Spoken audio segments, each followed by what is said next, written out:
Hello my little chickadees and welcome to the Card Combo Show with me, Choco Billy, where we look at weird and wonderful card combinations in the Final Fantasy TCG. Let's get to it. Okay, so today's first card is Magic Pot 4-094H. He's a weird little card, but I absolutely love this card and I try to fit it in as many decks as I possibly can. So his text is when Magic Pot enters the field, dull 1 Earth, a dull, and put Magic Pot and 1 forward without the generic sign into the break zone. Search for 1 forward with the same name as the forward you put into the break zone and play it onto the field. You can only use this ability during your turn. So he's quite a versatile card. You can basically just switch out a card for another card of the same name, provided it's not generic. Similar to the more recent Opus 11 Cloud, but not quite the same. I much prefer Magic Pot though.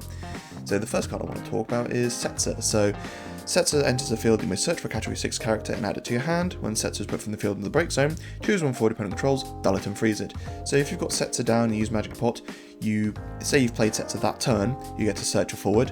You're then dulling and freezing something because you're putting Setzer into the break zone as part of Magic Pot's ability, and then you're bringing in another Setzer, probably this one, to then be able to get yourself another 6 card. I mean, you could search yourself your third Setzer if you really wanted, but there you have it. So you've managed to get 2 cards to hand, provided you play Setzer this turn, and you managed to dull and freeze something, so that's not too bad. Rufus. So this is a funny little combo. So his text is EX Burst.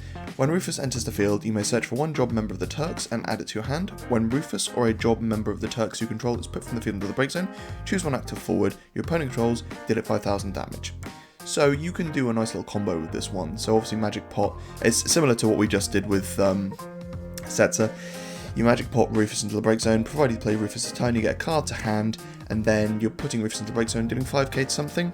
But if you combo this with Reno, what you can do is use Reno, so deal 3,000 damage to something, and then that combined with Rufus's effect gives you another pack at 5,000, so that's 8k you've done to something or 2 different things.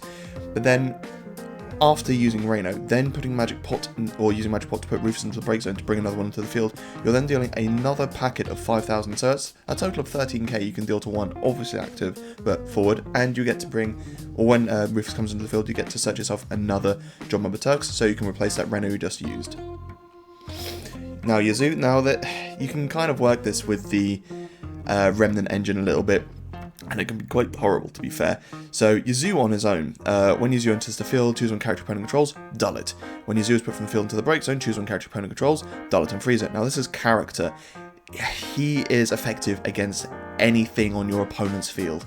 So using him just to come, like you play him onto the field, dull something, a backup maybe, Magic Pop him in the break zone, dull and freeze, another backup. But if you're doing all this with Kadaj as well, so when Kadaj or a job remnant enters your field, choose 1 character opponent controls, freeze it.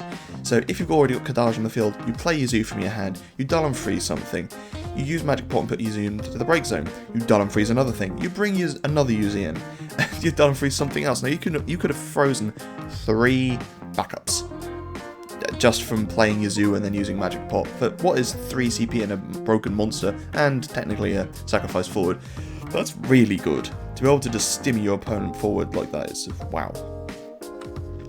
Loz, yeah, also works with Loz as well, so it doesn't work as well with him because you bring Loz into the build. He himself doesn't have an entry ability, but he works with Kadaj. But being able to put him into the break zone to make your opponent have to discard a card, that can work in your favour as well. It works well with the entire engine. Wall, so you can only play with Fire CP, Wind CP, Earth CP, or Water CP, and you must use CP of 2 or more different elements to play Wall into your field. So Earth is already one of them, so you're set up already, and there is a good Wall to be able to Magic Pot in. But when Wall's put from the field into the break zone, choose 1 forward opponent controls, deal it 9,000 damage. Deal 9k something, get this Wall on the field. I don't see a problem with that at all. Also works well with Maya. So if you control a job warrior of light forward or light forward, Maya gains 2,000 power, so she would be a 9k, and you're still switching it for another warrior of light, so she will continue to keep her buff. But when a light or dark character either player controls is put from the field into the break zone, choose 1 character other than light or dark in your break zone, add it to your hand. So not only are you getting a 9k pop off this wall disappearing and bring the other wall in, you're also getting a card from your break zone to hand with Maya. Black Waltz 3, so this one isn't as great because he isn't as big a forward and he doesn't have an entry effect, but to be able to just quickly choose one Dull Forward, deal it 7k damage, choose one Ice Summon in your break zone, add to your hand. You know, it's more of a utility in that regard. Or you can just, your opponent discards one card from their hand. Now, unfortunately, Magic Pot does bring in the forward only on your turn, but they're upright, you know, they're not dull, so if you've already got a dull Black Waltz, you could have attacked with them once maybe, and then use it to just take out something with 7k, or make your opponent discard, you know, there's still ways around it. And then, yeah, so this is the funny play that I used to do with the old Sephiroth, but I do it with the new one now. So, this Sephi, when Sephiroth is put from the field into the break zone, you may search one dark card named Sephiroth and add it to your hand. Now, you're getting a dark card to hand, which isn't the best thing in the world, but you're also bringing a Sephiroth onto the field. Now, you can do it with this one. I used to do this with the 8 CP Sephiroth that can break a backup, but this one is interesting. Now, this Sephi's stipulation still applies to be played onto the field. You can only play Sephiroth if either player has received 4 points of damage or more. That still applies even when using Magic Pot, so that still has to, you know, be there. But you can immediately break a character with his entry field, enter ability, so it's similar to the 8 CP one, but then you also have the S online, or if you have, provided you've hit the damage requirement for the S, you've got that on hand immediately, which, you know, that can be pretty devastating if you are both at 5 points of damage. Okay, so the next card is the Emperor 5-036L. When the Emperor enters the field, you may pay 1. If you do so, your opponent discards 1 card from his or her hand. And when your opponent draws a card outside of his or her draw phase, choose one forward opponent controls, dull it, and freeze it. Now, it's a good card against things like Vikings or a lot of water, which gets you to draw cards, but again, it's a card that requires your opponent to be doing a particular thing, and generally those cards tend to not be as good. But you can work it to your advantage by forcing them to draw. Now, this is a new card that works alongside Emperor, and it's still an ice, which is nice. But when Kaseth enters the field, your opponent reveals their hand. You may select one card from their hand other than a backup. If you do so, remove from the game and your opponent draws 1 card. Your opponent is drawing 1 card out of their draw phase. You can now dull and freeze something. Now, you're also removing a card from their hand as well, so that's a nice little combo. You've also got the similar things like G-Diver. So in G-Diver, it's put from the field into the break zone. Each player draws 1 card. Now, obviously, you need to force G-Diver to die. So fan for it, you can take on one of their forwards and you can dull and freeze something with the Emperor ability, and you get a card to hand. Now, it does give your opponent a card as well, but if you are at an advantage, if you're at an advantage, then you got Nuge. So when Nuge enters the field, your opponent discards 1 card from his own hand. When Nuge leaves the field, your opponent draws 1 card. So you can make them discard a card, you force Nuge to die, you then make your opponent draw a card, but you get to dull and freeze something. Ironically, this works well with Magic Pot. So you can play, if you've got Magic Pot on the field already, you play Nuge, you then use Magic Pot to then, so effectively you've made them discard, then draw a card, then discard again. And you will have got to have dull something and made them discard too. It's not too bad. Okay, next card, Gilgamesh 11 10-111H. If you control 5 or more water characters, Gilgamesh 11 cannot be broken by your opponent's summons or abilities that don't deal damage. When Gilgamesh 11 attacks, choose one forward of cost 2 or less in your break zone, play it onto the field. That's the ability we care about. So you've got a lot of good abilities, something like Garnet, so you dull Gilgamesh when he attacks, you bring in Garnet to just immediately reactivate him, and now he's harder to kill because if a forward you control is dealt damage by summon, reduce that damage by 5,000 instead. It also helps count towards his if you control 5 or more water characters. Similar sort of thing for Porum, but in this case, it's just nice to have another blocker on the field that will get you another summon back, and there's a lot of good water summons, so yeah, that's nice to have there, and also, again, it counts towards the 5 or more water characters. White Tiger Lassie, so having that come onto the field, if your opponent has a response later down the line, you've now got the ability to make them pay an additional 3, otherwise it counts as the summon. Luso, so this might seem like a bit of a strange one, but if you combine him with Yuri, then he becomes a much more viable. So you've got Gilgamesh and Yuri on the field. For each forward other than Luso you control, Luso gains 1,000 power, but if there are 3 or more different elements among the forwards you control, Luso gains First Strike and Brave.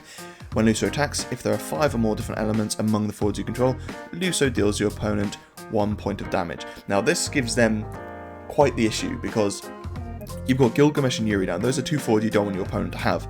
But Luso now has the ability to deal a point of damage just on attack.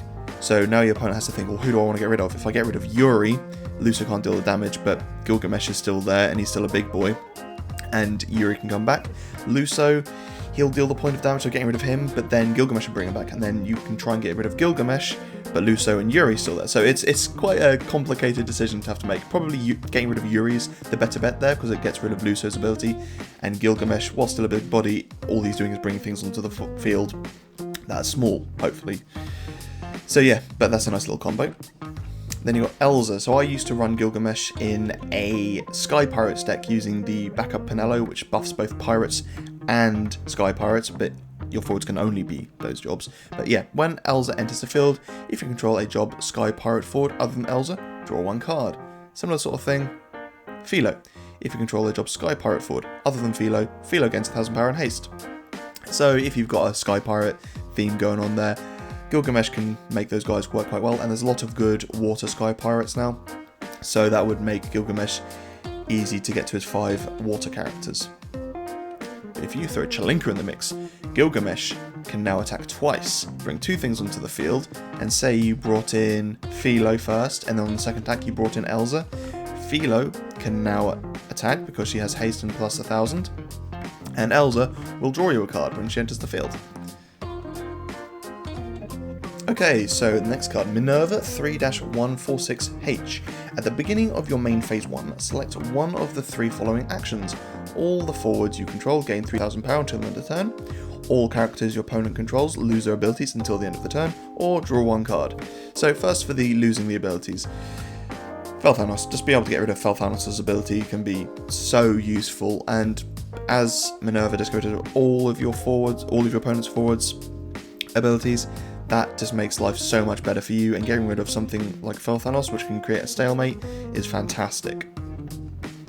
Similar sort of thing with Gentiana. Now Gentiana is kind of like Minerva in the sense that a dull forward your opponent controls loses their abilities, but being able to make all your opponent's forwards lose their abilities, and they don't have to be dull for it, just provided Minerva's at the beginning of your main phase, they're gone. That's super useful and less restricted. Obviously it costs more though. Now, getting rid of Bartandalus's ability, you don't care about the entry ability, but at the end of each turn, at the end of each of your opponent's turns, dull and freeze all the active backups your opponent controls. So Bartandalus kind of forces you to have to use all your backups. Now, generally you will be doing that anyway, but if you've got something in hand that you want to be able to use, and you're forced to have to play that using your hand, that can be a nightmare. So being able to stop Bartandalus from freezing all your backups that you want to leave active is quite useful. Veritas, being able to get rid of Veritas's leave the field ability. Generally Veritas will remain upright because people like to defend with him. You know, the potential of losing a forward that Veritas blocks and then something else as well can be such a pain. So losing his leave the field ability will be very nice. Vraska's Final Aeon. Now, the thing is, Minerva will have had to have been on your field for the turn you play her, then your opponent's turn, and then the following turn for Minerva to activate. Now, and this is where it becomes a bit awkward, because your opponent likely isn't going to play Vraska's Final Aeon if you've got Minerva down, but if your opponent already has Vraska's Final Aeon and then you play Minerva, all Vraska's Final Aeon has to do is attack and then Minerva will die. So it's a bit awkward, but provided you get the right circumstances, if Minerva's there, she can get rid of Vraska's Final Aeon, or his abilities even, and then if you've got the means, kill him without having to deal 2,000 damage, or 10,000 damage, something, sorry. Glorka, now, again, it doesn't really apply to his cost reduction ability, but when Glorka or the forwards you control choose one forward, it gains 1000 power until the end of the turn, so that stops your opponent from using something like back attack, or being able to just kind of combat trick their way into buffing powers, especially with something like Jinai, where he has a back attack, he can deal damage to something, and then also boost the power of himself.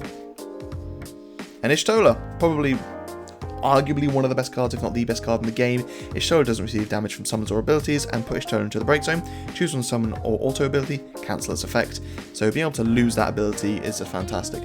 Now the chances are, if you've got Minerva on the field and you're going to make Y'shtola lose its abilities. That means you've probably got a way of killing her, or hopefully you've got a way of killing her. There's a good chance that your opponent will just use Y'shtola's cancelling of a auto ability to stop Minerva from making all their forwards lose their abilities. And Ramza, so now we're focusing on all the forwards you control gain plus 3,000 power until the end of the turn. Having Ramza on the field, I mean, he gains +1 from Minerva and then the following +3 off the attack. That means Ramza is now a 10k. Now, these are two high cost forwards, so the chances of you getting these two down would have to be... You'd have to have the right setup for it, but if you do get that to happen, that can be a nightmare for your opponent, because every time Ramza attacks, he just starts taking out 3 cost forwards or less, and that's quite effective. And Sabin as well, so damage 5, when Sabin attacks, choose one forward your opponent controls, deal it damage equal to Sabin's power. So Sabin attacks for 10k, and he just wipes something out. That's enough to take out Vraska's Final Layout. I mean, there aren't any forwards in the game that are naturally above 10,000 yet, so being able to just wipe that off the board just with an attack, you don't even have to apply an ability, you have to be on 5 damage, but you know, that's probably going to happen at some point, especially if you're in fire, but that's just fantastic to be able to do that. Okay, Vaan. So this is a funny little card that I love to play occasionally. So it's 2-051L. When Vaan attacks, choose one forward you control. You may return one backup of cost 2 or less less you control to its owner's hand. If you do so, activate the forward. So we're looking at backups that you can return to your hand. So Thief, when Thief enters the field, your opponent puts the top card of his or her deck into the break zone. So a nice little mill engine. You can keep returning Thief to your hand, keep playing it back onto the field to force your opponent to mill a card. Mion, when Mion enters the field, choose one character other than Mion you control. You may return it to your owner's hand. If you do so, draw one card. Now there's a big old rabbit hole you can go down here of just bouncing Mion to your hand, to play Mion, to bounce another card, to play that card, and the combos are endless. I'll do a Mion video soon, maybe I'll put her in the next video. But there's so many different things where you can just play Mion to bounce things, to do other things, and it's just endless, but it's fun. But yeah, being able to play attack with Vaan, bounce Mion to your hand, play Mion again. You've paid the CP for Mion, but you're also getting another card and bouncing something. Maybe you're bouncing Vaan, I don't know. Maybe you don't like him being there. But yeah. Kate Sith. So being able to every turn look at your opponent's hand and remove a card from the game, that is an effective ability, and provided your opponent's hand isn't just filled with backups, and if it is, the chances are they've got a lot of backups down already. But either way, that's just quite nice to be able to play. Jill Nabar. So when Jill Nabar enters the field, choose up to 2 forwards to freeze them. Now, you need your opponent to have 2 or at least 1 dull forward there, but if you combine that alongside Snow, so Vaan's attacking, dulling something, bouncing Jill Nabar back to your hand, and then you get to replay Jill Nabar and freeze that forward your opponent got dulled from Snow. Similar sort of thing with Kuchaspel, not as effective, but this will at least guarantee the dull and freeze on something. Sage. So when Sage enters the field, you may pay 1 lightning. When you do so, choose one summon in your break zone, add it to your hand. So it can be a nice little effective way of just getting summons back from the break zone that you may want. The thing with Vaan is that you don't have to activate his ability. Sometimes you don't want to because you want all the CP on your back lineup. But to be able to just utilize entry abilities when and as you need them on Vaan's attack is quite useful, and be able to get a summon back would be very useful. Similar sort of thing with Seymour.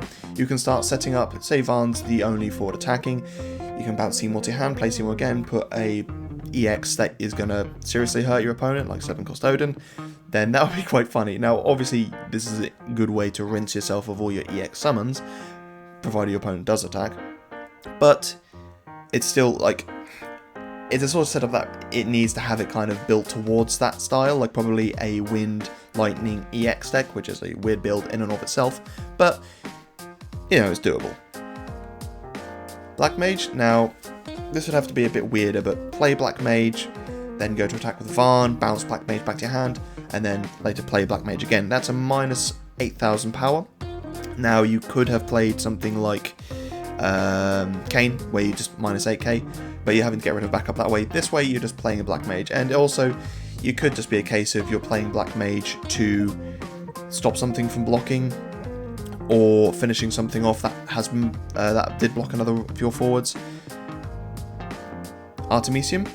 when Artemisia enters the field, place any number of cards from your hand at the bottom of your deck in any order, then draw the same amount of cards. So if you really do have just a crappy hand, there's nothing you can do about it, being able to bounce Artemisia back to your hand and replay him again would be quite a nice way of getting some more cards, maybe things that better in your hand. But if you're having to do that continually, that maybe suggests you need to revise the deck. And probably Oracle might be a better shout, because this, you can actually look at the cards coming and then say, oh, actually, I would rather get this card and I'll put that to the bottom. Ace. So there was a little... This is my pièce de résistance. So there was a combo I had back in the day that used Vivi rather than Ace. But when Ace enters the field, select one of the 2 following actions. Choose one forward your opponent controls, deal at 5,000 damage, or you may pay 3 fire. When you do so, choose one forward your opponent controls, deal at 9,000 damage. Now, I'm going to go down the rabbit hole here a bit. If you combine this with Mion and Balthier, now we know what Mion does, but Balthier, whenever one of your backups enters the field, activate Balthier. And then Dull, choose one forward, deal it 2,000 damage. So let's say you've got Vaan and Balthier on the field, and you have had them on the field for 1 turn, so you can use Balthier's Dull. Now stay with me here. Dull Balthier, deal 2,000 damage. Play Ace, deal 5,000 damage. Reactivate Balthier, deal 2,000 damage. Play Mion, bounce Ace back to your hand. Activate Balthier, do 2,000 damage. Play Ace, deal 5,000 damage. Activate Balthier, deal 2,000 damage. Go to combat, attack with Vaan, bounce Mion back to your hand. And reactivate Balthier, deal 2,000 damage. Then out of combat, play Mion to bounce Ace back to your hand. Reactivate Balthier, deal 2,000 damage. Play Ace, deal 5,000 damage. Reactivate Balthier, deal 2,000 damage. And there you have it.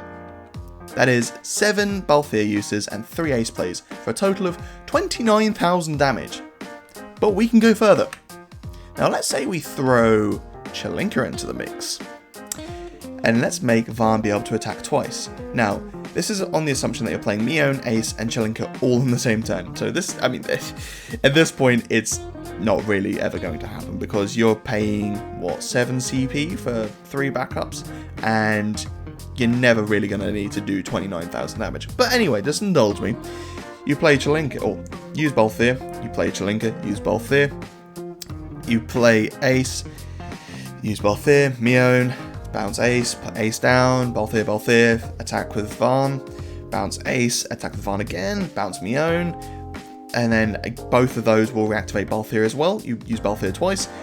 Out of combat, you play Ace, reactivate Balthier. You can see where I'm going with this. And ultimately you end up getting 10 Balthier uses and 4 Ace plays for a total of 40,000 damage. But wait, there's more. What happens if you just pay for Ace's ability?